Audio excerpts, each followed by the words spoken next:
আলহামদুলিল্লাহি রাব্বিল আলামিন والصلاة والسلام على خير خلقه محمد وآله وأصحابه أجمعين আলহামদুলিল্লাহ।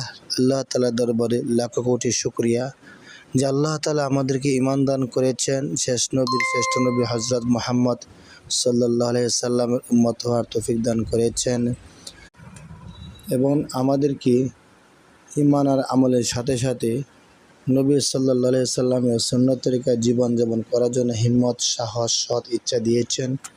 সেজন্য আমরা সকলে শুকরিয়া আদায় করি আলহামদুলিল্লাহ। ঈমান নিয়ে যে ব্যক্তি মরতে পারবে সেই ব্যক্তি জান্নাতে অবশ্যই প্রবেশ করবে। সুতরাং ঈমানকে ধরে রাখার জন্য সবচেয়ে বড় কাজ হচ্ছে শিরিক, বেদাত, গুনাহ থেকে গুনাহমুক্ত জিন্দেগি। গুনাহ থেকে যে বাঁচতে পারবে সে অবশ্যই সমস্ত প্রকার ত্রুটি থেকে নিজেকে বাঁচিয়ে রাখতে পারবে, ঈমান নিয়ে কবর যেতে পারবে ইনশাআল্লাহ। আল্লাহ আমাদের সবাইকে ঈমান নিয়ে কবরে যাওয়ার তৌফিক দান করেন, আমিন।